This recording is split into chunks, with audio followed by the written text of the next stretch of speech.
ವಿಷ್ಣೌ ಬಲಜ್ಞಾನಕಾರ್ಯೌ ಕೃಷ್ಣಾರಮಣ ರಾಜ್ಯದೌ ಪುಷ್ಣೀತಾಂ ಮಮ ಸದ್ಬುದ್ಧಿಂ ವೃಷ್ಣಿವಾಸಿಷ್ಠ ವಂಶಜೌ ಲಸತು ಶ್ರೀಮದಾನಂದ ತೀರ್ಥೇಂದುರ್ನೋ ಹೃದಂಬರೆ ಯದ್ವಚಶ್ಚಂದ್ರಿಕಾ ಸ್ವಾಂತ ಸಂತಾಪಂ ವಿನಿಕೃಂತತಿ ತಪಸ್ವಾಧ್ಯಾಯ ಶುಶ್ರೂಷಾ ಕೃಷ್ಣಪೂಜಾರತಂ ಮುನಿಂ ವಿಶ್ವೇಶಮಿಷ್ಟದಂ ವಂದೇ ಪರಿವ್ರಾಟ್ ಚಕ್ರವರ್ತಿನಂ. ಗುರುಭ್ಯೋ ನಮಃ. ಬಾಣಭಟ್ಟನ ಕಾದಂಬರಿಯ ಆರಂಭದ ಭಾಗವನ್ನು ನೋಡ್ತಾ ಇದ್ದೇವೆ. ಮಾತಂಗ ಕನ್ನಿಕೆ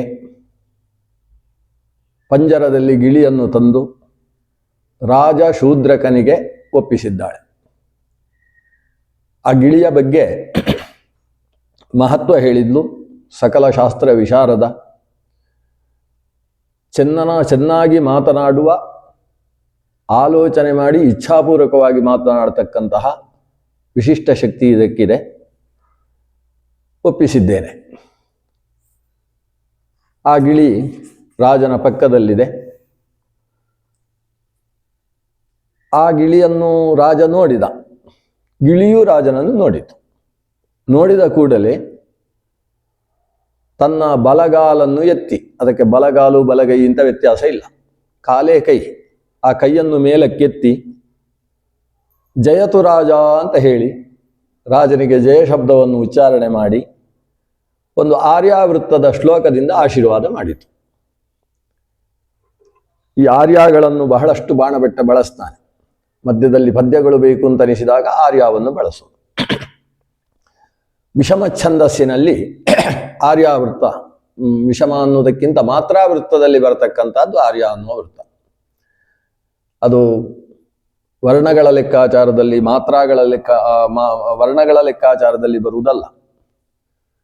ಹೇಗೆ ಉಪಜಾತಿ, ಇಂದ್ರವಜ್ರ, ಉಪೇಂದ್ರ ವಜ್ರ, ಮಾಲಿನಿ ಮೊದಲಾದ ವೃತ್ತಗಳು, ಅದು ಒಂದು ಪಂಕ್ತಿಯಲ್ಲಿ ಇಷ್ಟು ಅಕ್ಷರಗಳಿರಬೇಕು, ಗಣ ವ್ಯವಸ್ಥೆ ಇರಬೇಕು ಅಂತ ಹೇಳಿ ಗಣ ವೃತ್ತಗಳೇನಿವೆ ಅದಕ್ಕಿಂತ ಭಿನ್ನವಾಗಿ ಮಾತ್ರಾ ವೃತ್ತಗಳಿದ್ದಾವೆ. ಒಂದು ಪಂಕ್ತಿಯಲ್ಲಿ ಇಷ್ಟು ಮಾತ್ರೆ ಬರಬೇಕು ಅಂತ ಒಂದು ಆರ್ಯ ಛಂದಸ್ಸಿನ ಒಂದು ಶ್ಲೋಕ ಹೇಳುತ್ತೆ. ಅದು ಸ್ತನಯುಗಂ ಸ್ನಾತಂ ಸಮೀಪತರವರ್ತಿ ಹೃದಯ ಶೋಕಾಗ್ನೇ ಚರತಿ ವಿಮುಕ್ತಾಹಾರಂ ವ್ರತಮಿವ ಭವತೋ ರಿಪುಸ್ತ್ರೀಣಾಂ ಅಂತ ಒಂದು ಆಶೀರ್ವಾದ ಮಾಡಿತು. ನೀನು ವಿಜಯಿಯಾಗು, ನಿನ್ನ ಶತ್ರುಗಳೆಲ್ಲ ಹೆದರಿ ಸತ್ತು ಹೋಗಲಿ ಅಂತ ಹೇಳುವಂಥ ಆಶೀರ್ವಾದ ಇದು. ರಾಜರಿಗೆ ಬೇಕಾದ ಆಶೀರ್ವಾದ. ಕಾವ್ಯ ಅಂತಾಗಬೇಕಾದರೆ ಏನಿದೆಯೋ ಅದನ್ನು ಶಬ್ದದಿಂದ ಹೇಳಬಾರ್ದು, ಅದು ವ್ಯಂಗ್ಯವಾಗಬೇಕು. ಧ್ವನಿ, ನಮ್ಮ ಮನೆಗೆ ನೀವು ಎಷ್ಟೊತ್ತಿಗಾದರೂ ಬನ್ನಿ ಅಂತ ಹೇಳಿದರೆ ಅದು ಕಾವ್ಯ ಆಗುವುದಿಲ್ಲ. ನಮ್ಮ ಮನೆಗೆ ಬಾಗಿಲೇ ಇಲ್ಲ ಅಂತ ಹೇಳಿದರೆ ಕಾವ್ಯ ಆಗ್ತದೆ. ಯಾವಾಗ ಬೇಕಾದರೂ ಬರ್ಬೋದು ಅನ್ನೋದು ವ್ಯಂಗ್ಯವಾಗಬೇಕು. ಆ ರೀತಿಯಲ್ಲಿ ಈತ ಹೇಳಿದ ಮಾತು ಏನಂದರೆ, ನಿನ್ನ ಶತ್ರುಗಳ ಪತ್ನಿಯರು, ಅವರ ಎದೆ ಒಂದು ವ್ರತಾಚರಣ ನಿಷ್ಠವಾದಂತಹ ಮುನಿಯ ಹಾಗಾಗಲಿ ಅಂತ. ವ್ರತಾಚರಣ ನಿಷ್ಠನಾದ ಮುನಿ 3 ಹೊತ್ತು ಸ್ನಾನ ಮಾಡ್ತಾನೆ, ಅಗ್ನಿಯ ಸನ್ನಿಧಾನದಲ್ಲಿ ಕುಳಿತು ಆಹುತಿಗಳನ್ನು ಕೊಡ್ತಾನೆ, ತಪಸ್ಸು ಮಾಡ್ತಾನೆ, ಅಗ್ನಿ ತಪಸ್ಸು, ಪಂಚಾಗ್ನಿ ತಪಸ್ಸುಗಳನ್ನು ಮಾಡ್ತಾನೆ. ಅದರ ಜೊತೆಗೆ ಆಹಾರ ತ್ಯಾಗ ಮಾಡಿ ಉಪವಾಸ ವ್ರತವನ್ನು ಮಾಡ್ತಾನೆ. ಹಾಗೆ ರಿಪುಸ್ತ್ರೀಣಾಂ ಸ್ತನಯುಗಂ ಅಶ್ರುಸ್ನಾತಂ, ಅದು ಸ್ನಾನ ಮಾಡ್ತಾ ಇರಲಿ, ಕಣ್ಣೀರಿನಿಂದ ಸ್ನಾನ ಮಾಡ್ತಾ ಇರಬೇಕು. ಅಂದರೆ ಶತ್ರುಗಳು ಸತ್ತಾಗ ಅವರ ಪತ್ನಿಯರು ಕಣ್ಣೀರಿನಿಂದ ಎದೆಯನ್ನು ತಯಿಸಿಕೊಳ್ತಾ ಇರಲಿ. ಸಮೀಪತರವರ್ತಿ ಹೃದಯ ಶೋಕಾಗ್ನೇ, ಅಗ್ನಿಯ ಸನ್ನಿಧಾನದಲ್ಲಿ ಕೂತುಕೊಂಡಿರಲಿ. ಹೃದಯದಲ್ಲಿ ಉಂಟಾಗುವ ಶೋಕಾಗ್ನಿ, ಪತಿಶೋಕದಿಂದ ಉಂಟಾಗುವಂತಹ ಶೋಕವೆಂಬ ಅಗ್ನಿಯ ಸನ್ನಿಧಾನದಲ್ಲಿ ಕೂತಿರಬೇಕು. ಆ ಎದೆ ಹೃದಯದ ಹತ್ತಿರದಲ್ಲೇ ಇದೆ. ಚರತಿ ವಿಮುಕ್ತಾಹಾರಂ, ವಿಮುಕ್ತಾಹಾರ ಅನ್ನೋದು ಶ್ಲೇಷ, ಅವರ ಆಹಾರ ಬಿಟ್ಟದ್ದು. ಇವರು ಕರಿಮಣಿಯನ್ನು ತ್ಯಜಿಸಿದ್ದಾರೆ. ಆ ಹಾರ ಏನಿದೆ, ಅಥವಾ ವಿಮುಕ್ತಾಹಾರಂ, ವಿಗತ ಮುಕ್ತಾಹಾರ ಉಳ್ಳದ್ದು. ಮುಕ್ತಾಹಾರ ಅಂದರೆ ಮುಕ್ತಾಮಣಿಯ ಹಾರ, ಮುತ್ತಿನಿಂದ ಪೋಣಿಸಲ್ಪಟ್ಟಂತಹ ಹಾರ. ಆ ಮುಕ್ತಾಹಾರದಿಂದ ವಿಮುಕ್ತ, ಕಂಠದಲ್ಲಿ ಆಭರಣ ರಹಿತವಾಗಿ ಹೋಗಲಿ. ಹೀಗೆ ವ್ರತಮಿವ ಭವತು ರಿಪುಸ್ತ್ರೀಣಾಂ ಸ್ತನಯುಗಂ ಭವತು ಅಂತ ಈಗೊಂದು ಕಾವ್ಯಮಯವಾದ ಆರ್ಯಾವೃತ್ತದ ಶ್ಲೋಕದಿಂದ ಇದು ಆಶೀರ್ವಾದ ಮಾಡಿದರೆ, ರಾಜ ಮೊದಲೇ ಕವಿ, ಇಂಥದ್ದನ್ನು ಅರ್ಥ ಮಾಡಿಕೊಳ್ಳಬಲ್ಲಂತಹ ಸಹೃದಯ. ಆತ ವಿಸ್ಮಿತನಾಗಿ ಹೋಗ್ತಾನೆ. ತನ್ನ ಸಭೆಯಲ್ಲಿದ್ದಂತಹ ಮಂತ್ರಿಯನ್ನು ಕುರಿತು, ಕುಮಾರಪಾಲಿತ ಅಂತ ಅವನ ಬಹಳ ಪ್ರಸಿದ್ಧ ಮಂತ್ರಿ, ಅವನನ್ನು ಕುರಿತು ಹೇಳ್ತಾನೆ, ಶ್ರುತಾ ಭವದ್ಭಿರಸ್ಯ ವಿಹಂಗಮಸ್ಯ ಸ್ಪಷ್ಟತಾ ವರ್ಣೋಚ್ಚಾರಣೆ ಸ್ವರೇಚ ಮಧುರತ. ಕೇಳಿದ್ರಲ್ವಾ ಎಷ್ಟು ಸ್ಪಷ್ಟವಾಗಿ ಮಾತನ್ನು ಉಚ್ಚಾರಣೆ ಮಾಡ್ತದೆ, ಸ್ವರದಲ್ಲಿ ಎಂಥ ಮಾಧುರ್ಯ ಇದೆ.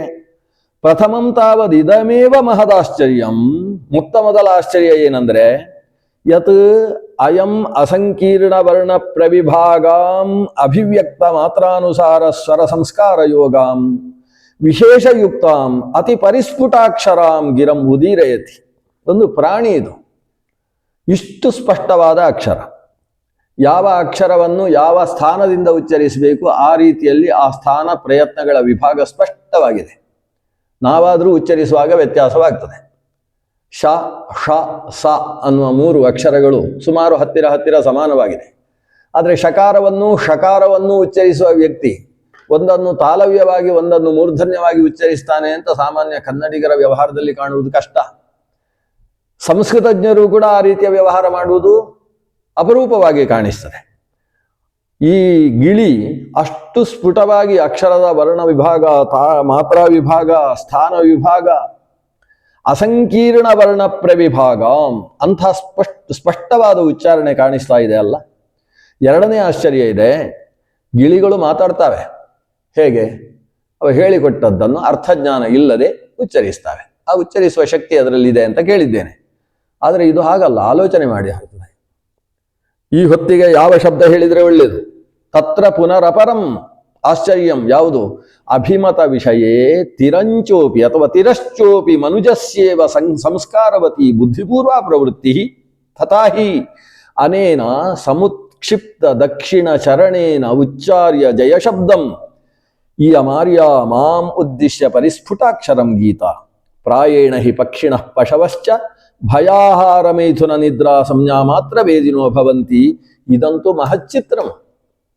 ಸಾಮಾನ್ಯ ಪ್ರಾಣಿಗಳಾಗಲಿ ಪಕ್ಷಿಗಳಾಗಲಿ ಭಯ, ಆಹಾರ, ಮೈಥುನ, ನಿದ್ರಾ ಮತ್ತು ಸಂಜ್ಞಾ ಅಂದರೆ ಹೋಗು ಅಂತೇಳಿ ಕೋಲು ಹಿಡಿದ್ರೆ ಓಡಿ ಹೋಗುವುದು. ಇವುಗಳ ಜ್ಞಾನ ಅದಕ್ಕೆ ಇರ್ತದೆ ಹೊರತು ಮುಂದಕ್ಕೆ ಆಲೋಚನೆ ಮಾಡಿ ಏನಾದೀತು, ಧರ್ಮ ಅಂದ್ರೇನು, ಅಧರ್ಮ ಅಂದ್ರೇನು, ಸ್ವರ್ಗ ನರಕ, ಪುಣ್ಯ ಪಾಪ, ದೇವರು, ಈ ಬಗ್ಗೆ ಪ್ರಜ್ಞೆ ಅದಕ್ಕಿರುವುದಿಲ್ಲ.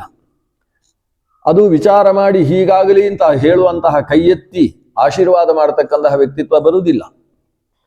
ಆಶ್ಚರ್ಯ ಅಂತ ಹೇಳಿದರೆ ಈ ಕುಮಾರಪಾಲಿತ ಹೇಳ್ತಾನೆ, ದೊಡ್ಡ ಆಶ್ಚರ್ಯ ಏನಲ್ಲ ಅಂತ ಹೇಳ್ತಾನೆ. ಅವರ ಪಟ್ಟಾಂಗ ಹೇಳ್ತಾನೆ, ಆಶ್ಚರ್ಯ ಅಲ್ಲ, ಗಿಳಿಗಳು ಹಾಗಿರ್ತಾವೆ, ಗಿಳಿಗಳಿಗೆ ಅಂಥ ಶಕ್ತಿ ಇದೆ.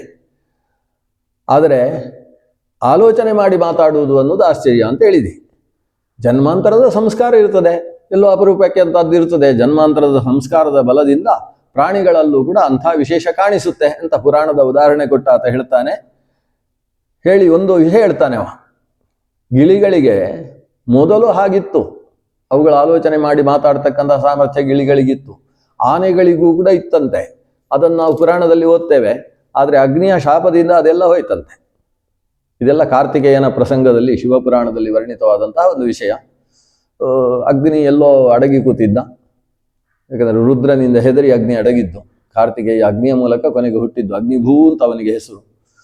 ಆ ಶಿವವೀರ್ಯವನ್ನು ಧರಿಸುವುದಕ್ಕೆ ಹೆದರಿದಂತಹ ಅಗ್ನಿ ಅಡಗಿ ಕೂತಿದ್ದಾಗ ಆತನನ್ನು ಹುಡುಕಿದ್ರು ದೇವತೆಗಳು. ಆವಾಗ ಒಂದು ಗಿಳಿ ಹತ್ರ ಕೇಳಿದ್ರು. ಗಿಳಿ ಹೇಳಿತು ಇಂತಲ್ಲಿ ಅಡಗಿದ್ದಾನೆ ಅಂತ. ಆನೆ ಹತ್ರ ಕೇಳಿತು, ಆನೆ ಹೇಳಿತು. ಹೀಗೆ ಗಿಳಿಯ ಮೇಲೆ ಮತ್ತು ಆನೆಯ ಮೇಲೆ ಸಿಟ್ಟು ಬಂದು ಗಿಳಿಗೆ ಶಾಪ ಕೊಟ್ರಂತೆ, ನೀನು ಮಾತಾಡು, ಆದರೆ ಅಸ್ಫುಟಾಕ್ಷರ ಇರಲಿ, ಏನು ಮಾತಾಡಿದ್ದು ಅಂತ ಸ್ಪಷ್ಟನ್ನು ಕೇಳಿದವರಿಗೆ ಅರ್ಥ ಆಗಬಾರ್ದು. ಆನೆಗೆ ನಿನ್ನ ನಾಲಿಗೆ ತಿರುಗಿ ಬೀಳಲಿ ಅಂತ ಅದು ವಿಪರೀತ ಆಗುವ ಹಾಗೆ ಅದಕ್ಕೊಂದು ಶಾಪ ಕೊಟ್ಟರಂತೆ. ಅವತ್ತಿನಿಂದ ಗಿಳಿಗಳು ಅಸ್ಫುಟವಾಗಿ ಮಾತಾಡ್ತಾವೆ, ಆನೆಗಳು ಮಾತೇ ಆಡುವುದಿಲ್ಲ. ಬರೀ ನಾಲಿಗೆಯಿಂದ ಶಬ್ದ ಬರಲಿಕ್ಕೆ ಹೊರಗೆ ಪ್ರಯತ್ನಿಸಿದಾಗ ಗೀಳಿಟ್ಟಾಗ ಶಬ್ದ ಆಗ್ತದೆ ಅಂತ ಹೀಗೊಂದು ಪುರಾಣದ ಕಥೆ. ಇದನ್ನು ಉಲ್ಲೇಖ ಮಾಡ್ತಾನೆ ಕುಮಾರಪಾಲಿತ.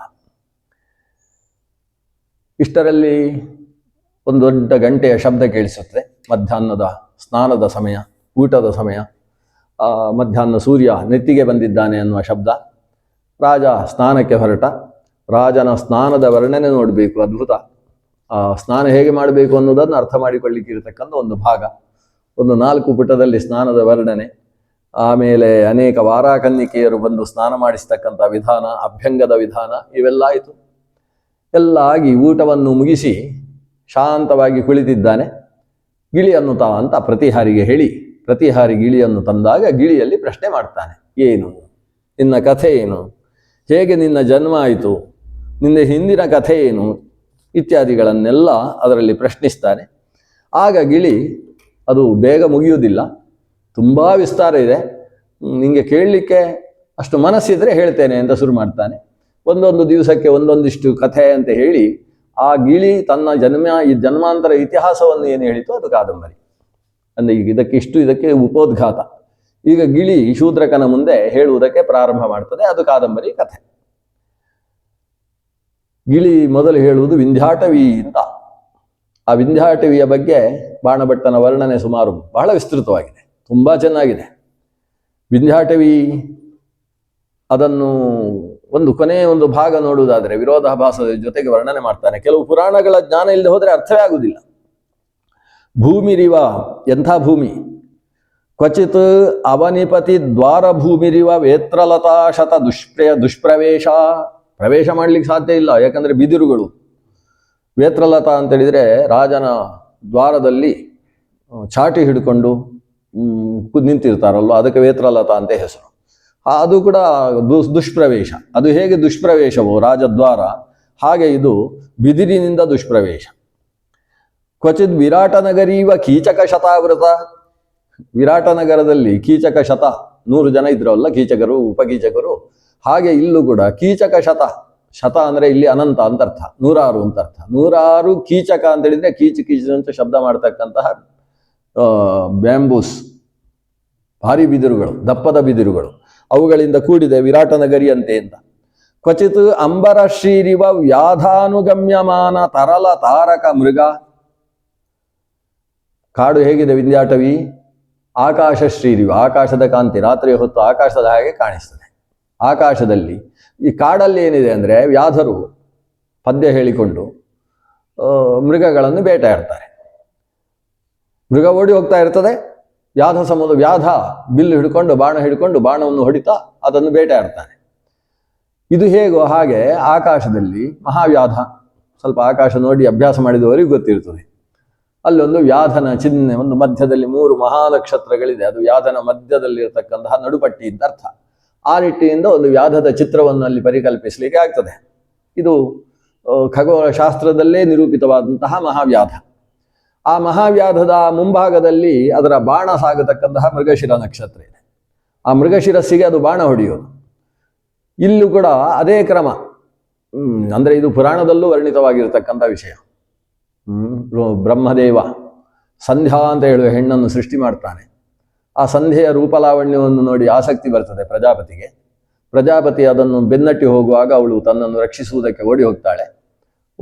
ಲಿಂಗ ಪುರಾಣದಲ್ಲಿ ಬಹಳ ವಿಸ್ತಾರವಾಗಿದೆ, ಭಾಗವತದಲ್ಲಿ ಸಂಕ್ಷೇಪವಾಗಿದೆ. ಬೆನ್ನಟ್ಟಿ ಹೋಗುವಾಗ ಆಕೆ ಓಡಿ ಹೋಗ್ತಾಳೆ. ಶಿವನನ್ನು ಆಶ್ರಯಿಸುವಂತಹ ವಿಭಾಗ ಬೇರೆ ಪುರಾಣದಲ್ಲಿ. ಶಿವ ಸಂರಕ್ಷಣೆಗೆ ಅಂತ ನಿಲ್ತಾನೆ, ಪ್ರಜಾಪತಿ ಬೆನ್ನತ್ತಿ ಬಂದಿರ್ತಾನೆ. ಶಿವ ಬಾಣ ಹೊಡಿತಾನೆ, ಪ್ರಜಾಪತಿಯ ತಲೆ ತೆಗೆಯುವುದಕ್ಕೆ ಅಂತ ಬಾಣ ಹೊಡಿತಾನೆ ವ್ಯಾಧನ ರೂಪದಲ್ಲಿ. ಆ ವ್ಯಾಧ ಆಕಾಶದಲ್ಲಿ ಕಾಣಿಸುವುದು. ಅವ ಹೊಡೆದ ಬಾಣ ಈ ಪ್ರಜಾಪತಿ ತಪ್ಪಿಸಿಕೊಂಡು ಮೃಗಶಿರದಲ್ಲಿ ಪ್ರವೇಶ ಮಾಡ್ತಾನೆ. ಮೃಗಶೀರ್ಷ ನಕ್ಷತ್ರದಲ್ಲಿ ಅವ ಹರಿಣಿ ರೂಪದಲ್ಲಿರ್ತಾನೆ. ಹರಿಣಿ ರೂಪದಿಂದ ಮೃಗಶಿರದಲ್ಲಿ ಹರಿಣದ ಮುಖದ ಹಾಗೆ ಅಲ್ಲಿ ಪ್ರವೇಶ ಮಾಡ್ತಾನೆ. ಅಲ್ಲಿಗೆ ಈತ ಹೊಡೆದ ಬಾಣ ಅದು ಶಿವ ಆರ್ದ್ರಾದಲ್ಲಿ ಸನ್ನಿಹಿತನಾಗ್ತಾನೆ. ಹೀಗಾಗಿ ಅದಕ್ಕೆ ಆಯಾ ನಕ್ಷತ್ರಗಳಿಗೆ ಅಧಿಪತಿ ಯಾರು ಅನ್ನುವುದನ್ನು ಜ್ಯೋತಿಷ್ಶಾಸ್ತ್ರ ಹೇಳುವಾಗ ಇವರು ಪ್ರವೇಶ ಮಾಡಿದ್ದನ್ನು ಇಟ್ಟುಕೊಂಡು ಅದಕ್ಕೆ ಭಾನಾಂ ಅಗ್ನಿ ಭಾನಾಂ ಅಶ್ವಿ ಯಮಾಗ್ನಿ ಧಾತೃ ಶಶಿನೋ ರುದ್ರೋತಿ ದೀರ್ಘೀಷ್ಪತಿ, ಆರ್ದ್ರಾ ನಕ್ಷತ್ರಕ್ಕೆ ರುದ್ರನೇ ಅಧಿಪತಿ. ಹೀಗೆ ಮೃಗಶಿರ ಆರ್ದ್ರಾ ಪುನರ್ವಸು ಈ ನಕ್ಷತ್ರಗಳಲ್ಲಿ ಚಂದ್ರನು ಕೂಡ ಮೃಗಶೀರ್ಷದಲ್ಲಿ ತಾನು ರೋಹಿಣಿಯಲ್ಲಿ ಸನ್ನಿಹಿತನಾಗ್ತಾನೆ. ಹೀಗೆಲ್ಲ ಕಥೆ ಇದೆ. ಅದನ್ನು ವರ್ಣನೆ ಮಾಡ್ತಾರೆ. ಕ್ವಚಿತ್ ಈ ಅರಣ್ಯ ಹೇಗಿದೆ, ಅಂಬರ ಶ್ರೀರಿವ, ಆಕಾಶದ ಕಾಂತಿಯಂತೆ, ವ್ಯಾಧಾನುಗಮ್ಯಮಾನ ತರಲ ತಾರಕ ಮೃಗ, ವ್ಯಾಧ ಮಹಾವ್ಯಾಧದಿಂದ ಬೆನ್ನು ಹಿಡಿಯಲ್ಪಟ್ಟ ತರಲ ಅಂತ ಹೇಳಿದರೆ ಚಂಚಲವಾದ, ಟ್ವಿಂಕಲ್ ಅಂತ ಅರ್ಥ, ಚಣಚಣಿಸುವ. ತಾರಕ ಅಂದರೆ ನಕ್ಷತ್ರವೆಂಬಂತಹ, ಮೃಗ ಅಂದರೆ ಮೃಗಶೀರ್ಷ, ಆ ಮೃಗದ ಹಾಗಿರತಕ್ಕಂತಹ ನಕ್ಷತ್ರ. ಅದು ಕೂಡ ಮೃಗಶೀರ್ಷ ನಕ್ಷತ್ರ ಪುಂಜವನ್ನು ನೋಡಿದ್ರೂ ಮೃಗದ ಹಾಗೆ ಕಾಣಿಸ್ತದೆ. ಇಲ್ಲಿಗೆ ಕಾಡಿಗೆ ಆಗುವಾಗೇನು, ವ್ಯಾಧನಿಂದ ಅನುಗಮ್ಯವಾದವಂತಹ ಬೆನ್ನು ಹಿಡಿದು ಓಡಿಸಿಕೊಂಡು ಹೋಗುವಂತಹ ತರದ ತಾರಕ ಮೃಗ. ಮೃಗ ಅಂದರೆ ಜಿಂಕೆ, ತಾರಕ ಅಂದರೆ ಕಣ್ಣಿನ ಮಧ್ಯದಲ್ಲಿರುವ ಕನೀನಿಕೆ ಕಪ್ಪು, ತರಳ ಅಂದರೆ ಅದು ಹೆದರ್ಕೊಳ್ಳುತ್ತೆ ಸಿಕ್ಕಾಬಿಟ್ಟೆ. ತರಳವಾದ ಚಂಚಲವಾದ ತಾರಕವುಳ್ಳಂತಹ ಮೃಗ ಉಳ್ಳದ್ದು ಕಾಡು ಅಂತ ಹೀಗೆ ಕಾಡಿನ ವರ್ಣನೆ. ಕ್ವಚಿತ್ ಗೃಹೀತವು ರಥಾ ಇವ ದರ್ಭ ಚೀರ ಜಟ ವಲ್ಕಲ ಧಾರಿಣಿ ಅಪರಿಮಿತ ಬಹಳ ಅಥವಾ ಬಹಳ ಪತ್ರ ಸಂಚಯಾಪಿ ಸಪ್ತಪರ್ಣ ಭೂಷಿತ. ಸಿಕ್ಕಾಬಟ್ಟೆ ತರೆಗೆಲೆ ಬಿದ್ದಿದೆ, ಹಾಗಿದ್ರೂ ಸಪ್ತಪರ್ಣದಿಂದ ಭೂಷಿತವಾಗಿದೆ. ವಿರೋಧಾಭಾಸ ಇದೆ. ಸಪ್ತಪರ್ಣ ಅಂದರೆ ಅಶ್ವತ್ಥದ ಮರಕ್ಕೆ ಹೆಸರು. ಸಪ್ತಪರ್ಣ ಅಂತಲೇ ವೃಕ್ಷ ವಿಶೇಷವೂ ಇದೆ, ಅದರಿಂದ ಭೂಷಿತವಾದದ್ದು. ಕ್ರೂರ ಸತ್ವಾಪಿ ಮುನಿಜನ ಸೇವಿತ.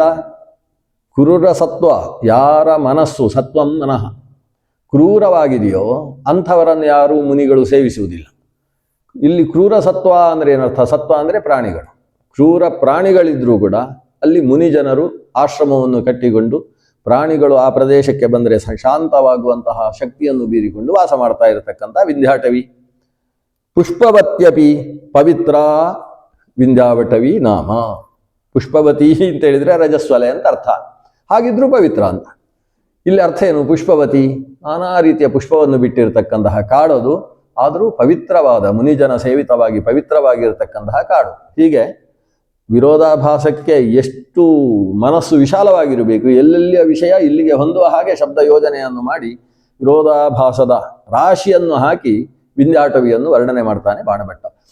ಇದು ಹೇಳ್ತಾ ಇರುವುದು ಈಗ ಗಿಳಿ. ನಾವು ಮುಂದಿನ ಭಾಗವನ್ನು ನಾನು ನೋಡ್ಲಿಕ್ಕೆ ಹೋಗುದಿಲ್ಲ, ಈಗ ಕಥೆಯನ್ನು ಮುಗಿಸುವ. ಒಟ್ಟು ಕಾದಂಬರಿಯಲ್ಲಿ ಏನು ಕಥೆ, ಗಿಳಿ ಏನು ಕಥೆ ಹೇಳಿತು? ಇಂಥ ವಿಂಧ್ಯಾಟವಿಯಲ್ಲಿ ಒಂದು ಆಶ್ರಮ ನೋಡಿ. ಆಶ್ರಮ ಅಂದರೆ ಬಾಣಭಟ್ಟನನ್ನು ಕಲ್ಪಿಸಿಕೊಂಡ್ರೆ ಎಷ್ಟು ಉದ್ದ ಇರ್ತದೆ. ಆಶ್ರಮವನ್ನು ಕಣ್ಣಾರೆ ಕಂಡು ಅಲ್ಲಿ 10 ದಿವಸ ವಾಸ ಮಾಡಿದವ ಮಾತ್ರ ಹಾಗೆ ವರ್ಣನೆ ಮಾಡ್ಬೋದು. ಆ ಆಶ್ರಮದಲ್ಲಿರುವ ಒಲೆಯನ್ನು ಬಿಡುವುದಿಲ್ಲ ಅವ. ಅಂಥ ಆಶ್ರಮ ಅದು ಜಾಬಾಲ ಆಶ್ರಮ, ಜಾಬಾಲಿ ಮಹರ್ಷಿಯ ಆಶ್ರಮ.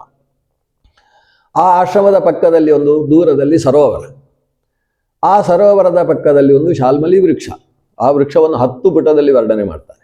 ವಿಶಾಲವಾಗಿ ಆಕಾಶಕ್ಕೆ ಬಾಚಿರತಕ್ಕಂತಹ ವೃಕ್ಷ ಶಾಲ್ಮಲಿ ವೃಕ್ಷ. ಆ ವೃಕ್ಷದಲ್ಲಿ ಅನೇಕ ಪಕ್ಷಿಗಳ ವಾಸ ಇದೆ, ಅದರಲ್ಲಿ ಒಂದು ಗಿಳಿಗಳ ಗೂಡು. ಒಂದು ದಿವಸ ಆ ವೃಕ್ಷದ ಸನ್ನಿಧಾನದಲ್ಲಿ ದೊಡ್ಡ ಶಬರ ಸೈನ್ಯ, ಬೇಡರ ಸೈನ್ಯ ಆಕ್ರಮಿಸಿತು. ಅದರ ಶಬ್ದ, ಕಿವಿಗಡಗಿಚ್ಚುವಂತಹ ವಾದ್ಯಗಳು, ಪ್ರಾಣಿಗಳು ಚಲ್ಲಾಪಿಲ್ಲಿಯಾಗಿ ಓಡ್ತಾ ಇದ್ದಾವೆ, ಪಕ್ಷಿಗಳೆಲ್ಲ ಎಲ್ಲೆಲ್ಲೋ ಹಾರಿದ್ದಾವೆ, ಎಲ್ಲ ಗಿಳಿಗಳು ಗೂಡಿನ ಒಳಗೆ ಹೋಗಿ ಅವಿತುಕೊಂಡಿದ್ದಾವೆ. ಯಾದರ ಸೈನ್ಯ ಹಾಗೆ ಮುಂದುವರಿಯಿತು, ಪ್ರಾಣಿಗಳನ್ನು ಕೊಲ್ತಾ ಮುಂದುವರಿಯಿತು. ಈ ಗಿಳಿಗಳೆಲ್ಲ ಒಳಗಿಂದಿದ್ದಾವೆ, ಆದರೆ ಒಬ್ಬ ವ್ಯಾಧ ಅಲ್ಲೇ ಕೂತಿದ್ದಾನೆ. ಗಿಳಿಗಳು ಖುಷಿಯಿಂದ ಮಾತಾಡುವುದು ಕೇಳಿಸಿಕೊಂಡಿತ್ತು ಅವನಿಗೆ. ಅವನು ಮರ ಹತ್ತಿ ಗಿಳಿಗಳ ಗೂಡಿಗೆ ಕೈ ಹಾಕಿ ಒಂದೊಂದೇ ಗಿಳಿಗಳನ್ನು ಎತ್ತಿ ಅದರ ತಲೆಯನ್ನು ಕಿವುಚಿ ಕೆಳಕ್ಕೆ ಬಿಸಾಡುವುದಕ್ಕೆ ಶುರು ಮಾಡಿದ. ಈ ಗಿಳಿ ಹೇಳ್ತದೆ, ನನ್ನ ತಂದೆಯನ್ನು ಹಾಗೆ ಕೊಂದು ಹಾಕಿದ್ರು. ನಾನು ತಂದೆಯ ರೆಕ್ಕೆಯ ಒಳಗೆ ಸೇರಿಕೊಂಡಿದ್ದೆ, ಪುಟ್ಟ ಗಿಳಿ. ಆದ್ರಿಂದ ಅವನಿಗೆ ಕಾಣಿಸಲಿಲ್ಲ. ತಂದೆ ಕೆಳಗೆ ಬಿದ್ದಾಗ ತಂದೆಯ ಮೇಲೆ ನಾನು ಬಿದ್ದವ ಅಕಸ್ಮಾತ್ತಾಗಿ ಬದುಕಿದೆ. ಅಲ್ಲೇ ಬದಿಯಲ್ಲಿದ್ದ ಮರದ ಒಂದು ಬೇರಿನ ಅಡಿಯಲ್ಲಿ ಹೋಗಿ ಅವಿತುಕೊಂಡೆ. ಅವ ಕೆಳಗಿಳಿದ. ಅಷ್ಟೂ ಗಿಳಿಗಳನ್ನು ತನ್ನ ಉತ್ತರೀಯ ವಸ್ತ್ರದಲ್ಲಿ ರಾಶಿ ಹಾಕಿಕೊಂಡು ಹಿಡ್ಕೊಂಡು ಹೋದ. ನಾನು ಸಿಕ್ಕಾಬಟ್ಟೆ ಬಾಯಾರಿದ್ದೆ. ಈ ಹೆದರಿಕೆಯಿಂದ ನನಗೆ ಸಾಯುವ ಸ್ಥಿತಿ ಬಂದಿದೆ. ಅಷ್ಟರಲ್ಲಿ ಆಶ್ರಮದ ಜಾಬಾಲಿ ಮಹರ್ಷಿಯ ಮಗ ಹಾರೀತ ಅವನಲ್ಲಿ ಸರೋವರದಲ್ಲಿ ಸ್ನಾನ ಮಾಡಿ ಬರ್ತಾ ಇರುವವ ನನ್ನನ್ನು ನೋಡಿದ. ನನ್ನ ಕಷ್ಟವನ್ನು ಅರ್ಥ ಮಾಡಿಕೊಂಡು ಬಾಯಿಗೆ ಬಿಂದು ಬಿಂದು ನೀರುಗಳನ್ನು ಹಾಕಿದ. ಆ ಆನಂದವನ್ನು ಆ ಗಿಳಿ ವರ್ಣನೆ ಮಾಡ್ತದೆ. ಬಾಯಾರಿಕೆ ಅಂದರೆ ಏನು ಅಂತ ಅರ್ಥ ಆಗಬೇಕಾದ್ರೆ ಇಲ್ಲಿ ನೋಡಬೇಕು. ತನ್ನನ್ನು ಆಶ್ರಮಕ್ಕೆ ಕರ್ಕೊಂಡು ಹೋದ. ಇನ್ನೂ ರೆಕ್ಕೆಗಳು ಬಲ್ತಿರ್ಲಿಲ್ಲ. ಆಶ್ರಮದಲ್ಲಿ ಜಾಬಾಲಿಯ ಮುಂದೆ ಇಟ್ಟ. ಜಾಬಾಲಿ ಮಹರ್ಷಿ ಈ ಗಿಳಿಯನ್ನು ನೋಡಿ ಎಲ್ಲ ಶಿಷ್ಯರನ್ನು ಕೂಡಿಸಿಕೊಂಡು ಕಥೆ ಹೇಳ್ತೇನೆ ಅಂತ ಶುರು ಮಾಡಿದರು. ಈ ಗಿಳಿಯ ಪೂರ್ವ ಜನ್ಮದ ಕಥೆ ಏನು, ಇನ್ನು ಮುಂದೆ ಜಾಬಾಲಿ ಹೇಳುವ ಕಥೆ. ಅಂದ್ರೆ ಗಿಳಿ ಹೇಳ್ತದೆ ರಾಜನಿಗೆ, ಶೂದ್ರಕನಿಗೆ, ಜಾಬಾಲಿ ನನ್ನ ಕಥೆಯನ್ನು ಹೀಗೆ ಹೇಳಿದ, ಇದು ಜಾಬಾಲಿಯ ಕಥೆ. ಅವಂತಿ ದೇಶದ ರಾಜಧಾನಿ ಉಜ್ಜಯಿನಿಯಲ್ಲಿ ತಾರಾಬೀಡ ರಾಜ, ಅವನ ಪತ್ನಿ ವಿಲಾಸವತಿ. ದಂಪತಿಗಳಿಗೆ ದೀರ್ಘಕಾಲ ಮಕ್ಕಳಿರಲಿಲ್ಲ. ಅನೇಕ ವ್ರತಾನುಷ್ಠಾನಗಳ ಫಲವಾಗಿ ಕೊನೆಗೆ ಚಂದ್ರಾಬೀಡನ ಆವಿರ್ಭಾವ ಆಯಿತು. ಇವನ ಮಂತ್ರಿ ಶುಕನಾಸ. ಮನಸ್ಸು ಇಲ್ಲೇ ಇರಬೇಕು, ಆಗ ಕಥೆ ನೆನಪಾಗ್ತದೆ. ಚಿಕ್ಕ ಮಕ್ಕಳಿಗೆ ಹೇಳಲಿಕ್ಕೆ ಇದು 10 ದಿವಸದ ಕಥೆ. ಇನ್ನು ಮಂತ್ರಿ ಶುಕನಾಸ. ಶುಕನಾಸನಿಗೂ ಕೂಡ ಇದೇ ಸಂದರ್ಭದಲ್ಲಿ ಒಬ್ಬ ಮಗ ಹುಟ್ಟಿದ. ಆ ಮಗನಿಗೆ ವೈಶಂಪಾಯನ ಅಂತ ಹೆಸರು. ಸಮಾನ ವಯಸ್ಕರಾದ ಚಂದ್ರಾಪೀಡ ಮತ್ತು ವೈಶಂಪಾಯನರು ಆಪ್ತ ಗೆಳೆಯರು. ಗುರುಕುಲದಲ್ಲಿ ಒಟ್ಟಿಗೆ ಓದಿದ್ದಾರೆ. ಗುರುಕುಲದಲ್ಲಿ ಅಧ್ಯಯನ ಮುಗಿಸಿದ ಹೊತ್ತಿಗೆ ರಾಜ ಅಲ್ಲಿಗೆ ಒಂದು ಕುದುರೆ ಕಳಿಸಿದ ಹಿಂದಕ್ಕೆ ಬರುವುದಕ್ಕೋಸ್ಕರ. ಅದಕ್ಕೆ ಇಂದ್ರಾಯುಧ ಅಂತ ಹೆಸರು ಕುದುರೆಗೆ. ಇವನು ಬಂದ, ವೈಶಂಪಾಯನೂ ಬಂದ. ಚಂದ್ರಾಪೀಡನ ಸದ್ಗುಣಗಳನ್ನೆಲ್ಲ ಕಂಡಂತಹ ರಾಜನಿಗೆ ಭಾರಿ ಆನಂದ ಆಯಿತು. ರಾಜಪತ್ನಿ ಅಂದರೆ ತಾಯಿಯಾದ ವಿಲಾಸವತಿ, ಅವಳು ಒಂದು ಹುಡುಗಿಯನ್ನು ಕೊಡ್ತಾನೆ ಅವನಿಗೆ. ಅವಳ ಹೆಸರು ಪತ್ರಲೇಖೆ ಅಂತ. ಆ ಪತ್ರಲೇಖೆ ಅವಳು ವೀಳ್ಯದ ಕಣ್ಣಿಕೆ. ರಾಜರಿಗೆಲ್ಲ, ರಾಜಕುಮಾರರಿಗೆಲ್ಲ ಒಂದು ಹುಡುಗಿ ಇರ್ತಾಳೆ. ಅವಳು ಏನು ಕೆಲಸ ಅಂತ ಹೇಳಿದರೆ, ಅವಳದು ಬೇಕಾದಾಗ ವೀಳ್ಯವನ್ನೆಲ್ಲ ಕೈಯಲ್ಲಿ ಹಿಡ್ಕೊಂಡೇ ಹೋಗ್ತಾ ಇರಬೇಕು. ಒಂದು ಚಟ ಇರ್ತದೆ ರಾಜರಿಗೆಲ್ಲ. ದೊಡ್ಡ ದೊಡ್ಡ ಕೆಲಸ ಮಾಡಬೇಕಾದ್ರೆ ಅಂಥ ಚಟ ಬೇಕಾಗ್ತದೆ ಅವರಿಗೆ. ಅವರಿಗೆ ಬೇಕಾದಾಗ ಕೊಡುವುದಕ್ಕೆ ಒಂದು ಕರಂಡಿಕೆಯನ್ನು ಹಿಡ್ಕೊಂಡು ಜೊತೆಗೆ ಇರಬೇಕು. ಅವಳು ಆಪ್ತ ಗೆಳತಿಯಾಗಿರ್ತಾಳೆ. ಏನು ಕೆಲಸ ಬೇಕಾದರೂ ಆಕೆಯ ಮೂಲಕ ಮಾಡಿಸ್ತಾರೆ. ಇವರ ಇಂದ್ರಿಯ ನಿಗ್ರಹದ ಪರೀಕ್ಷೆಗೂ ಅದು ಆಗ್ತದೆ. ಆ ದೃಷ್ಟಿಯಿಂದ ಕಳಿಸಿರ್ತಕ್ಕಂಥ ಹುಡುಗಿ ತಾಯಿಯಾದಂತಹ ವಿಲಾಸವತಿಯೇ ಸಾಮಂತರಾಜನ ಕುಮಾರಿಯಾದಂತಹ ಪತ್ರಲೇಖೆಯನ್ನು ವೀಳ್ಯದ ಕನ್ನಿಕೆಯಾಗಿ ಕೊಟ್ಟಿರ್ತಾರೆ. ಈತ ತನ್ನ ಗೆಳೆಯನಾದ ರಾಜ್ಯಾಭಿಷೇಕ ಆಗ್ತದೆ ಅವನಿಗೆ, ಯುವರಾಜ ಪಟ್ಟಾಭಿಷೇಕವೂ ಆಗ್ತದೆ. ದಂಡಯಾತ್ರೆಗೆ ಹೊರಟ ತನ್ನ ಗೆಳೆಯ ವೈಶಂಪಾಯನನನ್ನು ಕರ್ಕೊಂಡು ಹಿಮಾಲಯ, ಕೈಲಾಸದ ಪಕ್ಕದಲ್ಲಿ ಅಚ್ಚೋದೆ ಸರಸ್ಸು. ಅಚ್ಚೋದೆ ಸರೋವರಕ್ಕೆ ಹೋದಾಗ ಒಂದು ಅದ್ಭುತವಾದ ಗೀತೆ. ಇವನಿಗೆ ಗಾನಶಾಸ್ತ್ರ ಎಷ್ಟು ಚೆನ್ನಾಗಿದೆ, ಸಂಗೀತ ಶಾಸ್ತ್ರ ಗೊತ್ತಾಗುವುದೇ ಆ ಸಂದರ್ಭದಲ್ಲಿ. ಬಾಣಭಟ್ಟನಂತ ಒಂದು ಅದ್ಭುತ ಗೀತೆ ಶ್ರವಣ ಆಗ್ತದೆ. ಆ ಗಾನವನ್ನು ಕೇಳುತ್ತಾ, ಆ ಒಂದು ಮಾಧುರ್ಯವನ್ನು ಅನುಭವಿಸ್ತಾ ಅವನು ಅದು ಎಲ್ಲಿಂದ ಬಂತು ಅಂತ ಅಲ್ಲಿಗೆ ಹೋದರೆ ಅಲ್ಲಿ ಒಬ್ಬಳು ಸುಂದರಿಯಾದ ಯುವತಿ. ಆಕೆಯ ಸನ್ನಿಧಾನದಲ್ಲಿ ಆ ಗಾನವನ್ನು ಆಸ್ವಾದಿಸಿಕೊಂಡು ಕುಳಿತ. ಕೊನೆಗೆ ಅವಳು ಮಾತಾಡಿಸ್ತಾಳೆ, ತನ್ನ ಗುಹಾಶ್ರಮಕ್ಕೆ ಕರ್ಕೊಂಡು ಹೋಗ್ತಾಳೆ. ಇವನ ಬಗ್ಗೆ ಎಲ್ಲ ವಿಚಾರಿಸಿ ಅವಳ ಸಮಸ್ಯೆ ಏನು ಅಂತ ವಿಚಾರಿಸಿದಾಗ ಅವಳು ಹೇಳ್ತಾಳೆ, ಅದೊಂದು ಕಥೆ. ವಿಲಾಸವತಿ ಹೀಗೆ ಹೇಳಿದ್ಲು ಅಂತ ನಮ್ಮ ಜಾಬಾಲಿ ಹೇಳೋದು, ಜಾಬಾಲಿ ಹೀಗೆ ಹೇಳಿದ ಅಂತ ಗಿಳಿ ಹೇಳೋದು. ಹೀಗೆ ಕಥೆ. ವಿಲಾಸವತಿ ಹೇಳ್ತಾಳೆ, ನಾನು ಮತ್ತು ಕಾದಂಬರಿ ಆಪ್ತ ಗೆಳತಿಯರು. ನನ್ನ ಪತಿ ಇಲ್ಲಿ ಮೃತನಾಗಿ ಹೋದದ್ರಿಂದ ನಾನಿಲ್ಲಿ ಕೂತು ತಪಸ್ಸು ಮಾಡ್ತಾ ಇದ್ದೇನೆ. ಕಥೆ ಏನು? ಮುನಿ ಮತ್ತು ಅರಿಷ್ಟೆ ಅಂತ ಇಬ್ಬರು ಅಪ್ಸರೆಯರು. ಮುನಿ ಅಂತೇಳಿ ಸ್ತ್ರೀಲಿಂಗದ ಶಬ್ದ. ಆ ಮುನಿಯ ಮಗ ಜಯದ್ರಥ, ಚಿತ್ರರಥ ಅಂತ ಒಬ್ಬ ಗಂಧರ್ವ. ಆ ಚಿತ್ರರಥನಿಗೆ ತನ್ನ ಪತ್ನಿಯಲ್ಲಿ ಆವಿರ್ಭವಿಸಿದ ಮಗಳಿಗೆ ಕಾದಂಬರಿ ಅಂತ ಹೆಸರು. ಅದೇ ಸಂದರ್ಭದಲ್ಲಿ ಅರಿಷ್ಟೆಯ ಮಗ ಹಂಸ ಅಂತ. ಆ ಹಂಸ ದಂಪತಿಗಳಿಗೆ ಆವಿರ್ಭವಿಸಿದ ವ್ಯಕ್ತಿ ನಾನು. ಇವಳು ತನ್ನ ಬಗ್ಗೆ ಮಹಾಶ್ವೇತೆ ಅಂತ ಇವಳನ್ನು ಕರೆಯುವುದು. ಇವಳು ಮಹಾಶ್ವೇತೆ. ಹಾಗಾದ್ರೆ ಈಗ ಚಂದ್ರಾಪೀಡನಿಗೆ ಸಿಕ್ಕಿದ ಹೆಣ್ಣು ಅವಳು ಮಹಾಶ್ವೇತೆ. ಮಹಾಶ್ವೇತೆ ಹೇಳ್ತಾಳೆ, ನಾನು ಯುವತಿಯಾಗಿ ಒಂದು ಬಾರಿ ತಾಯಿಯ ಜೊತೆಗೆ ಅಚ್ಚೋದೆಗೆ ಸ್ನಾನಕ್ಕೆ ಅಂತ ಬಂದೆ. ಇಲ್ಲಿ ಬರುವ ಹೊತ್ತಿಗೆ ಇಬ್ಬರು ಯುವಕರು, ಅದರಲ್ಲಿ ಒಬ್ಬನನ್ನು ನೋಡಿ ನನಗೆ ಅವನನ್ನೇ ಮದುವೆ ಆಗಬೇಕು ಅಂತ ಅನಿಸಿತು. ಯುವಕರು ಯಾರು? ಕಪಿಂಜಲ ಮತ್ತು ಪುಂಡರೀಕ. ಆ ಪುಂಡರೀಕನ ಬಗ್ಗೆ, ಆ ಪುಂಡರೀಕನನ್ನು ನೋಡಿದ ಕೂಡಲೇ ನನಗೆ ಇವನೇ ನನ್ನ ಪತಿ ಅಂತ ಅನಿಸಿತು. ಎಂಥ ರೂಪ ಸಂಪನ್ನ. ಶ್ವೇತಕೇತುವಿನಿಂದ ಹುಟ್ಟಿದವ ಅಂತೆ. ಶ್ವೇತಕೇತು ಸಾಕಿದ್ದಂತೆ ಅವನನ್ನು. ನನಗೆ ಕಪಿಂಜಲ ಅವನ ಬಗ್ಗೆ ಎಲ್ಲ ವಿವರಣೆ ಕೊಟ್ಟ. ಕಮಲ ಸರೋವರದಲ್ಲಿದ್ದಂತಹ ಕಮಲಲಕ್ಷ್ಮಿ ಶ್ವೇತಕೇತುವಿನ ದಾರ್ಢ್ಯವನ್ನು ನೋಡಿ ಇವನಿಗೊಂದು ಮಗುವನ್ನು ಕೊಡಬೇಕು ಅಂತ ಆಲೋಚನೆ ಮಾಡಿ ಕೊಟ್ಟ ಮಗು ಅದು ಪುಂಡರೀಕ.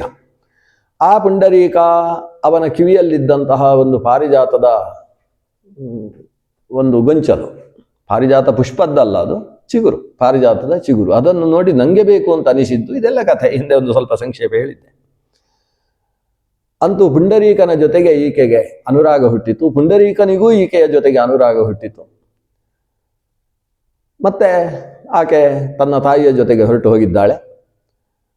ಇಲ್ಲಿ ಪುಂಡರೀಕನಿಗೆ ಮಹಾಶ್ವೇತೆಯನ್ನು ಬಿಟ್ಟು ಇರುವುದಕ್ಕಾಗುವುದಿಲ್ಲ ಅಂತಕ್ಕಂಥ ಪ್ರಸಂಗ ಬಂತು. ಕಪಿಂಜಲನ ಹತ್ರ ಒಂದು ಪತ್ರವನ್ನು ಕೊಟ್ಟು ಕಳಿಸಿದ್ದಾಳೆ, ಬೇಗ ಬಂದು ನನ್ನನ್ನು ಕಾಣಬೇಕು ಅಂತ ಹೇಳಿ. ಆದರೆ ಆ ಕ್ಷಣದಲ್ಲಿ ಆಕೆಗೆ ಬರುವುದಕ್ಕಾಗಲಿಲ್ಲ. ಮತ್ತೆ ಇನ್ನೊಂದು ಸ್ವಲ್ಪ ಸಮಯ ಆದ ಮೇಲೆ ಬರುವಾಗ ಕಪಿಂಜಲನೇ ಕರ್ಕೊಂಡು ಬರ್ತಾನೆ. ಬೇಗ ಬಾ ಅಂತ ಹೇಳಿ ಕರ್ಕೊಂಡು ಬರುವಾಗ ಈತ ಆಕೆಯನ್ನೇ ಆಲೋಚನೆ ಮಾಡ್ತಾ ಪ್ರಾಣತ್ಯಾಗ ಮಾಡಿದ್ದ. ಹೀಗೆ ಪ್ರೇಮಕ್ಕೋಸ್ಕರ ಪ್ರಾಣತ್ಯಾಗ ಮಾಡುವಷ್ಟು ಕೋಮಲ ಹೃದಯ ಈ ಪುಂಡರೀಕ. ಅವನು ಸತ್ತದ್ದನ್ನು ನೋಡಿ ಮಹಾಶ್ವೇತೆ ನಾನು ಕೂಡ ಜೊತೆಗೆ ಸಾಯ್ತೇನೆ ಅಂತ ಆಲೋಚನೆ ಮಾಡ್ತಾಳೆ. ಆದರೆ ಒಂದು ವಿಚಿತ್ರ ಘಟಿಸ್ತದೆ. ಚಂದ್ರಲೋಕದಿಂದ ಒಬ್ಬ ಅದ್ಭುತ ಪುರುಷ ಬಂದು ಆ ಶವವನ್ನು ಎತ್ತಿಕೊಂಡು ಹೋಗ್ತಾನೆ ಚಂದ್ರಲೋಕಕ್ಕೆ. ಇವನನ್ನು ಎತ್ತಿಕೊಂಡು ಹೋಗುವುದು, ಪುಂಡರೀಕನನ್ನು ಎತ್ತಿಕೊಂಡು ಹೋಗುವುದನ್ನು ನೋಡಿ ಕಪಿಂಜಲನಿಗೆ ಎಲ್ಲಿ ಹೋಗ್ತಾರೆ ಅಂತ ನೋಡಬೇಕು ಅಂತ ತಾನು ಕೂಡ ಬೆನ್ನು ಹತ್ತಿ ಹೋಗ್ತಾನೆ. ಎಲ್ಲ ಅತಿಮಾನುಷವಾದ ಘಟನೆಗಳು. ಅಷ್ಟೊತ್ತಿಗೆ ಅಶರೀರವಾಣಿ ಆಗ್ತದೆ ಈ ಕಡೆ ಮಹಾಶ್ವೇತೆಗೆ, ನೀನು ಸಾಯಬೇಡ. ಈತ ಮತ್ತೆ ಬದುಕ್ತಾನೆ. ದೀರ್ಘಕಾಲ ನೀವು ದಂಪತಿಗಳಾಗಿ ಬದುಕ್ತೀರಿ. ಇವನು ಚಂದ್ರಲೋಕದಲ್ಲಿ ಸದ್ಯಕ್ಕೆ ಸುರಕ್ಷಿತನಾಗಿರ್ತಾನೆ ಅಂತ ಒಂದು ಅಶರೀರವಾಣಿ ಆಗ್ತದೆ. ಈ ಕಾರಣದಿಂದ ನಾನು ಇವತ್ತು ಇಲ್ಲಿ ಕೂತುಕೊಂಡು ತಪಸ್ಸು ಮಾಡ್ತಾ ಇದ್ದೇನೆ, ಅದಕ್ಕೋಸ್ಕರ ಅವನನ್ನು ಮತ್ತೆ ಪಡೆಯುವುದಕ್ಕೋಸ್ಕರ ಅಂತ ಕಥೆ ಹೇಳಿತ್ತು. ಚಂದ್ರಪೀಡ ಅವನಿಗೂ ಬೇಸರ ಆಗ್ತದೆ ಇವಳ ಪರಿಸ್ಥಿತಿ ನೋಡಿ. ಕಾದಂಬರಿಯ ಬಗ್ಗೆ ಹೇಳಿದೆ, ಅವಳೆಲ್ಲಿದ್ದಾಳೆ? ಕಾದಂಬರಿ ಅವಳಿಲ್ಲೇ ಪಕ್ಕದಲ್ಲಿರುವುದು. ನಾನು ಈ ಪರಿಸ್ಥಿತಿಯಲ್ಲಿರುವುದನ್ನು ನೋಡಿ ನಾನು ಮದುವೆ ಆಗುವುದಿಲ್ಲ ಅಂತ ಕೂತಿದ್ದಾಳೆ ಅವಳು. ಅವಳನ್ನು ಸಮಾಧಾನ ಮಾಡುವುದಕ್ಕೋಸ್ಕರ ನನ್ನ ಗೆಳತಿ ತರಳಿಕೆಯನ್ನು ಕಳಿಸಿಕೊಟ್ಟಿದ್ದೇನೆ, ಸಮಾಧಾನ ಮಾಡಿ ಬಾ ಅಂತ ಹೇಳುವ ಹೊತ್ತಿಗೆ ತರಳಿಕೆ ಬರ್ತಾಳೆ. ಬಂದವಳು ಹೇಳ್ತಾಳೆ, ಏನು ಮಾಡಿದರೂ ಅವಳನ್ನು ಸಮಾಧಾನ ಮಾಡುವುದಕ್ಕೆ ಆಗ್ತಾ ಇಲ್ಲ, ಅಗ್ನಿ ತಪಸ್ಸಿನಲ್ಲಿ ಯಾಕೆ ತೊಳಗಿದ್ದಾಳೆ ಅಂತ. ಹಾಗಾದರೆ ನಾನೇ ಹೋಗಿ ಸಮಾಧಾನ ಮಾಡಬೇಕು ಅಂತ ಮಹಾಶ್ವೇತೆ ಚಂದ್ರಾಪೀಡನನ್ನು ಕರ್ಕೊಂಡು ತಾನು ಹೋಗ್ತಾಳೆ ಅವಳ ಹತ್ರ. ಅಲ್ಲಿ ಹೋಗಿ ಚಂದ್ರಾಪೀಡನನ್ನು ಕಾದಂಬರಿ ನೋಡಿದ ಕೂಡಲೇ ಪರಸ್ಪರ ಇಬ್ಬರಿಗೆ ಮನ್ಮಥ 5 ಬಾಣಗಳನ್ನು ಏಕಕಾಲದಲ್ಲಿ ಪ್ರಯೋಗ ಮಾಡ್ತಾನಂತೆ. ಮನ್ಮಥನ ವರ್ಣನೆ ಉಂಟು, ರತಿ ಮನ್ಮಥರ ವರ್ಣನೆ. ಇವರಿಬ್ಬರಲ್ಲಿ ಪ್ರೇಮಾಂಕುರಿತವಾಯಿತು, ಪರಸ್ಪರ ವಿವಾಹವಾಗಬೇಕು ಅಂತ ಅನಿಸಿತು. ಆದರೆ ಹಿರಿಯರ ಸಮ್ಮತಿ ಬೇಕಲ್ಲ. ನಾನು ನನ್ನ ದೇಶಕ್ಕೆ ಒಂದು ಬಾರಿ ಹೋಗಿ ಬರ್ತೇನೆ, ನನ್ನ ಸೇನಾಪತಿ ನನ್ನ ಗೆಳೆಯನಾದಂತಹ ವೈಶಂಪಾಯನ ಅವರೆಲ್ಲ ಹಿಮಾಲಯದ ತಪ್ಪಲಿನಲ್ಲಿದ್ದಾರೆ, ಅವರನ್ನು ಕಾಣಬೇಕು ಅಂತ ಹೇಳಿ ಬಹಳ ಕಷ್ಟದಿಂದ ಕಾದಂಬರಿಯನ್ನು ಬೀಳ್ಕೊಟ್ಟು ಚಂದ್ರಾಪೀಡ ಬರ್ತಾನೆ, ವೈಶಂಪಾಯನಾದಿಗಳ ಹತ್ರ ಬರ್ತಾನೆ. ಆದರೆ ತನ್ನ ಗೆಳತಿಯಾದಂತಹ ಪತ್ರಲೇಖೆಯನ್ನು, ವೀಳ್ಯದ ಕನ್ನಿಕೆ ಆಕೆಯನ್ನು ಅಲ್ಲೇ ಬಿಟ್ಟು ಕುರುಹು ಮತ್ತೆ ಬರುವವನಿದ್ದೇನೆ ಅಂತ ಎಚ್ಚರಕ್ಕೋಸ್ಕರ ಅಲ್ಲೇ ಬಿಟ್ಟು ಬರ್ತಾನೆ. ವೈಶಂಪಾಯನಾದಿಗಳಲ್ಲಿ ಬರುವ ಹೊತ್ತಿಗೆ ಸರಿಯಾಗಿ ತಾರಾಪೀಡ, ಚಂದ್ರಾಪೀಡನ ತಂದೆ, ಒಂದು ಪತ್ರವಾಹಕನನ್ನು ಕಳಿಸಿರ್ತಾನೆ. ಈ ಪತ್ರ ಸಿಕ್ಕಿದ ಕ್ಷಣದಲ್ಲಿ ಹೊರಟು ಬರಬೇಕು ಅಂತ ಜರೂರು ಆದೇಶ.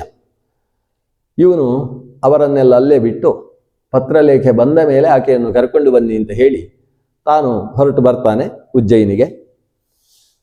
ಇಲ್ಲಿ ಬಂದಾಗ ಆತನ ಸೇನಾಪತಿ ಜರೂರು ಕೆಲಸಗಳನ್ನೆಲ್ಲ ಮುಗಿಸಿಕೊಳ್ತಾನೆ. ಮುಗಿಸಿಕೊಂಡ ಹೊತ್ತಿಗೆ ಸೇನಾಪತಿ ಬರ್ತಾನೆ ಅಲ್ಲಿಂದ. ಸೇನಾಪತಿಯ ಜೊತೆಗೆ ಪತ್ರಲೇಖಿಯು ಬರ್ತಾಳೆ. ಬರುವಾಗ ಕಾದಂಬರಿಯಿಂದ ಪತ್ರ, ಜೊತೆಗೆ ಕಾದಂಬರಿ ನಿನ್ನ ನಿರೀಕ್ಷೆಯಲ್ಲೇ ಇದ್ದಾಳೆ, ಬೇಗ ಹೋಗಬೇಕು ಅವಳನ್ನು ಸಮಾಧಾನ ಮಾಡುವುದಕ್ಕೆ ಅಂತ ಆದೇಶ. ಇವನ್ನೆಲ್ಲ ಹೊತ್ತುಕೊಂಡು ಬರ್ತಾರೆ. ಕಪಿಂಜಲ ಯಾಕೆ, ನಮ್ಮ ಗೆಳೆಯ ವೈಶಂಪಾಯನ ಯಾಕೆ ಬರಲಿಲ್ಲ ಅಂತ ಪ್ರಶ್ನೆ ಮಾಡ್ತಾನೆ. ವೈಶಂಪಾಯನ ಜೊತೆಗಿದ್ದ ಅವ ಒಬ್ಬ ಯಾಕೆ ಬರಲಿಲ್ಲ? ವೈಶಂಪಾಯನ ಬರುವುದಿಲ್ಲ ಅಂತ ಹೇಳಿದ್ದಾನೆ, ಅವ ಅಚ್ಚೋದೆಯಲ್ಲೇ ಸುತ್ತಾಡ್ತಾ ಇದ್ದಾನೆ ಅಂತ ಇವರು ಹೇಳಿದ್ದಾರೆ. ಸರಿ, ಇವನು ವೈಶಂಪಾಯನನ್ನು ಕಾಣದೆ ಚಡಪಡಿಸಿಬಿಟ್ಟ. ಕಾದಂಬರಿಗಿಂತ ವೈಶಂಪಾಯನ ಮುಖ್ಯವನಿಗೆ. ಎರಡೂ ಕೆಲಸವೂ ಆಯಿತು. ವೈಶಂಪಾಯನದ್ದೇನು ಕಥೆ ಅಂತ ತಿಳ್ಕೊಳ್ಬೇಕು, ಕಾದಂಬರಿಯನ್ನು ಸಮಾಧಾನ ಮಾಡಬೇಕು ಅಂತ ಹೇಳಿ ತನ್ನ ಇಂದ್ರಾಯುಧವೆಂಬ ಕುದುರೆಯನ್ನು ಏರಿಕೊಂಡ ಆತ ಹೊರಟ. ಹೋದರೆ ವೈಶಂಪಾಯನ ಅಚ್ಚೋದ ಸರೋವರದ ತೀರದಲ್ಲಿ ಸತ್ತು ಬಿದ್ದಿದ್ದಾನೆ. ಮಹಾಶ್ವೇತೆ ಅಲ್ಲೇ ಇದ್ದಾಳೆ. ಮಹಾಶ್ವೇತೆ ಹೇಳ್ತಾಳೆ, ನಾನೇ ಶಾಪ ಕೊಟ್ಟು ಸಾಯಿಸಿದ್ದು. ಯಾಕೆ ಅಂತೇಳಿದರೆ ಇವನು ನನ್ನ ಹತ್ರ ಬಂದು ವಿಚಿತ್ರವಾಗಿ ಗಿಳಿಯ ಹಾಗೆ ಮಾತಾಡ್ತಾ ಇದ್ದಾನೆ. ನಾನು ನೀನು ದಂಪತಿಗಳಾದರೆ ಹೇಗಿರ್ತದೆ, ಏನು ಕಥೆ ಅಂತ ಅದನ್ನೆಲ್ಲ ವರ್ಣನೆ ಮಾಡ್ತಾ ಇದ್ದಾನೆ. ನನಗೆ ಮೊದಲೇ ವಿವಾಹವಾದಂತಹ ಪತಿಯನ್ನು, ಪುಂಡರೀಕನನ್ನು ಕಾಯ್ತಾ ಇರತಕ್ಕಂಥವಳು ನಾನು. ಇವನ ಈ ಗಿಳಿಯ ರೀತಿಯ ಮಾತು ಕೇಳಿ ಗಿಳಿಯಾಗಿ ಸತ್ತು ಗಿಳಿಯಾಗಿ ಹುಟ್ಟು ಅಂತ ಶಾಪ ಕೊಟ್ಟಿದ್ದೇನೆ ಅಂತ. ಹೀಗೆ ಮಹಾಶ್ವೇತೆಯ ಶಾಪ. ವಸ್ತುತಃ ವೈಶಂಪಾಯನ ಯಾರು? ಸಾಕ್ಷಾತ್ ಅವಳ ಪತಿ. ಪುಂಡರೀಕನೇ ವೈಶಂಪಾಯನನಾಗಿ, ಹಾಗಾದರೆ ಗಿಳಿಯ ಮೂಲ ರೂಪ ಅಲ್ಲಿರುವುದು. ಪತಿ ಅಂತ ಗೊತ್ತಿಲ್ಲದೆ ಶಾಪ ಕೊಟ್ಟದ್ದು. ಅವಳಿಗೆ ಈಗ ಅರ್ಥ ಆದದ್ದು, ಇದು ವೈಶಂಪಾಯನ ನಮ್ಮ ಚಂದ್ರಾಪೀಡನ ಆಪ್ತ ಗೆಳೆಯ. ನಿನ್ನ ಗೆಳೆಯ ಅಂತ ಗೊತ್ತಿದ್ರೆ ನಾನು ಹೀಗೆ ಮಾಡ್ತಿರ್ಲಿಲ್ಲ, ಆದರೆ ಆಗಿ ಹೋಗಿದೆ. ಗೆಳೆಯನಾದ ತನ್ನ ವೈಶಂಪಾಯನ ಸತ್ತದ್ದು ನೋಡಿ ಇವನಿಗೆ ಹೃದಯಾಘಾತ ಆಗಿ ಹೋಯಿತು. ಚಂದ್ರಾಪೀಡನು ಅಲ್ಲಿ ಸತ್ತ. ಆ ಕಡೆ ಕಾದಂಬರಿ ಏನು ಚಂದ್ರಪೀಡ ಇನ್ನೂ ಬರಲಿಲ್ಲ, ಹೋಗಿ ವಿಲಾಸವತಿ ಅದೇ ಇವಳ ಹತ್ರ ಮಹಾಶ್ವೇತೆ ಹತ್ರವೇ ಮಾತಾಡಬೇಕು, ಚಂದ್ರಪೀಡ ಯಾಕೆ ಬರಲಿಲ್ಲ ಅಂತ ಹೇಳಿ ಮಹಾಶ್ವೇತೆ ಹತ್ರ ಬಂದರೆ ತನ್ನ ಇನಿಯನು ಕೂಡ ಸತ್ತು ಬಿದ್ದಿದ್ದಾನೆ, ಚಂದ್ರಪೀಡನು ಅಲ್ಲಿ ಸತ್ತು ಬಿದ್ದಿದ್ದಾನೆ. ನಾನು ಸತಿ ಹೋಗ್ತೇನೆ ಅಂತ, ಸತ್ತು ಬಿಡ್ತೇನೆ ಅಂತ ಆಕೆ ಆಲೋಚನೆ ಮಾಡ್ತಾಳೆ. ಅಷ್ಟೊತ್ತಿಗೆ ಅಶರೀರವಾಣಿ ಆಗ್ತದೆ. ಇದೆಲ್ಲ ಅಂದರೆ ಮೂಲ ಕಥೆ ಯಾವುದು? ಬೃಹತ್ ಕಥೆ, ಕಥಾಸರಿಸಾಗರ. ಆ ಕಥೆಯಲ್ಲಿ ಇದೆಲ್ಲ ಅಶರೀರವಾಣಿಗಳು, ದೇವತೆಗಳು, ಗಂಧರ್ವರು, ಅಪ್ಸರೆಯರು, ಇದೆಲ್ಲ ಕಥೆ ಸೇರಿರ್ತದೆ. ಚಂದಮಾಮ ಬಾಲಮಿತ್ರದ ಕಥೆ ಹಾಗೆ. ನಮಗೆ ಬಾಣಭಟ್ಟನಿಂದ ಸಿಗುವ ವಿಶೇಷ ಏನು ಅಂದರೆ ಆ ವರ್ಣನೆಗಳು, ಪ್ರಪಂಚ ಜ್ಞಾನ, ಬದುಕುವುದಕ್ಕೆ ಬೇಕಾದ ಮಾರ್ಗದರ್ಶನ, ಪ್ರಧಾನ ವರ್ಣನೆ ಇಲ್ಲಿಂದ ಲಭ್ಯವಾಗುವಂಥದ್ದು. ಯಾವಾಗ ಈ ಚಂದ್ರಾಪೀಡನ ಹತ್ತಿರ ಬಂದಂತಹ ಕಾದಂಬರಿ ದುಃಖಿಸ್ತಾ ಇದ್ದಾಳೆ, ಅಷ್ಟು ಹೊತ್ತಿಗೆ ಒಂದು ಘಟನೆ ನಡೀತದೆ. ಈ ಅದ್ಭುತ ಘಟನೆಗಳು ಇಲ್ಲಿ ನಿರಂತರವಾಗಿ ನಡೀತಾ ಹೋಗ್ತವೆ. ಇಷ್ಟು ಈಗ ಇಲ್ಲಿ ಒಂದು ಹಂತದಲ್ಲಿ ಕಥೆ ಮುಗೀತದೆ. ಇಷ್ಟನ್ನು ಜಾಬಾಲಿ ಹೇಳ್ತಾನೆ, ಈ ರೀತಿಯ ಘಟನೆ ನಡೀತು. ಮುಂದಕ್ಕೆ ಆ ಗಿಳಿ ಏನು ಮಗೇನಾಯಿತು, ಈತ ಗಿಳಿಯಾಗಿ, ಯಾರು ಗಿಳಿಯಾಗಿ ಹುಟ್ಟು ಅಂತ ಶಾಪ ಪಡೆದಿದ್ದಾನೋ ಅವನೇ ಈ ಗಿಳಿ. ಇನ್ನು ಮುಂದೆ ಈ ಗಿಳಿಯ ಕಥೆ ಆ ಚಂಡಾಲಕನಿಗೆ ಹೇಳ್ತಾಳೆ, ಶೂದ್ರಕನಿಗೆ. ಮುಂದೆ ಗಿಳಿಯ ಕಥೆ ಏನು, ಅವನೇ ಇವ ಗಿಳಿ.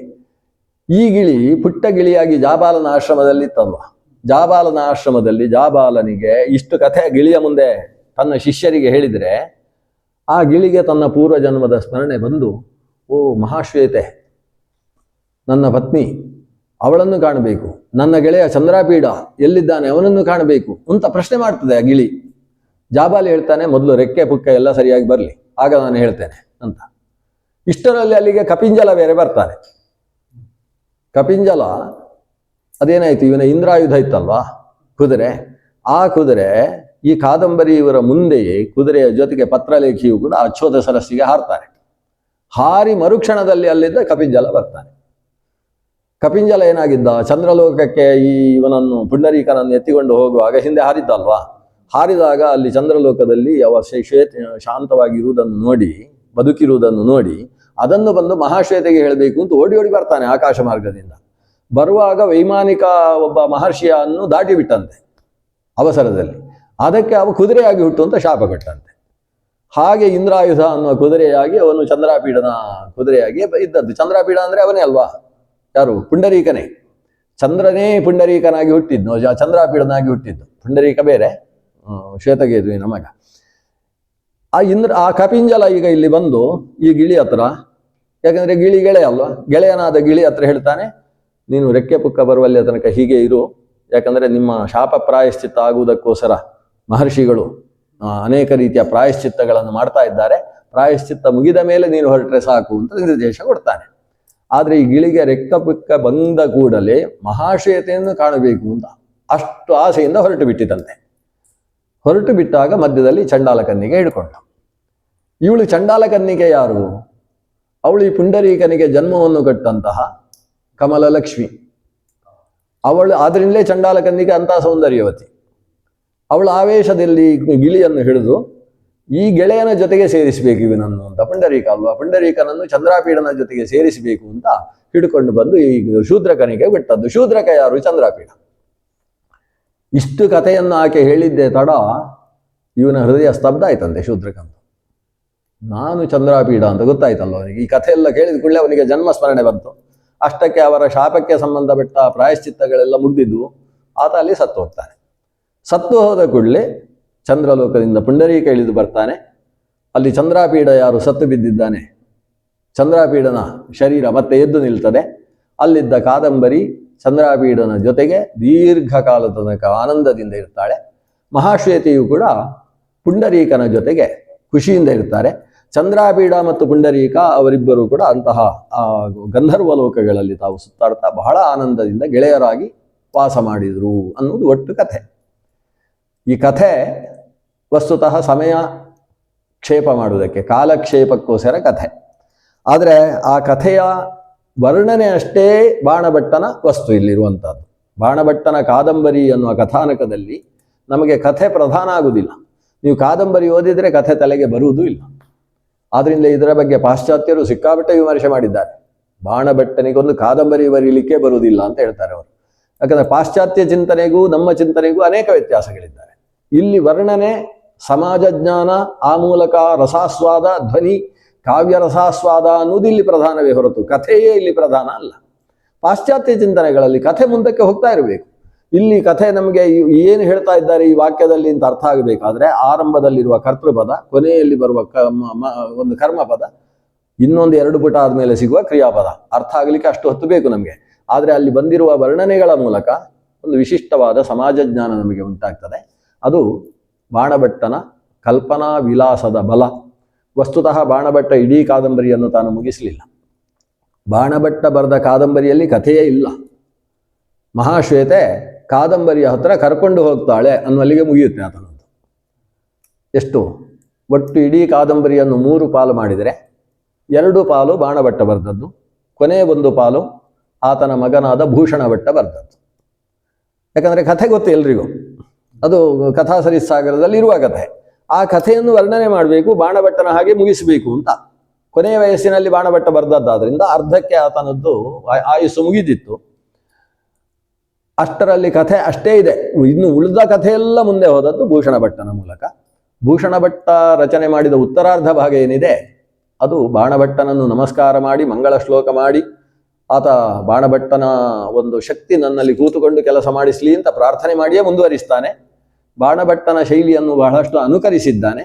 ಆದರೂ ಬಾಣಭಟ್ಟನ ಬಲ ಆ ಭಾಗದಲ್ಲಿ ಮುಂದಕ್ಕೆ ಕಾಣಿಸುವುದಿಲ್ಲ. ಕಾದಂಬರಿ ಸಮಗ್ರ ಕಥಾ ಅನ್ನುವುದು ಉಪಸಂಹೃತವಾಗಿದೆ ಅನ್ನುವುದಷ್ಟೇ ಭೂಷಣ ಭಟ್ಟನ ರಚನೆಯಿಂದ ಲಭ್ಯವಾದಂತಹ ವಿಷಯ. ಒಟ್ಟು 2 ಭಾಗವನ್ನು ಸೇರಿಸಿ ಸಮಗ್ರ ಕಾದಂಬರಿ ಎನ್ನುವುದು ಸಂಸ್ಕೃತಜ್ಞರು ಒಂದು ಬಾರಿ ಅಧ್ಯಯನ ಮಾಡಿ ಶಕ್ತಿಯನ್ನು ತುಂಬಿಸಿಕೊಳ್ಳಬೇಕಾದಂತಹ ಭಾಗ ಇದೆ. ಅದನ್ನು ಈ ಸಂದರ್ಭದಲ್ಲಿ ಯಥಾಶಕ್ತಿ ಅನುಸಂಧಾನ ಮಾಡಿದ್ದೇವೆ. ಭಗವಂತ ಪ್ರೀತನಾಗಲಿ. ಕೃಷ್ಣಾರ್ಪಣಮಸ್ತು.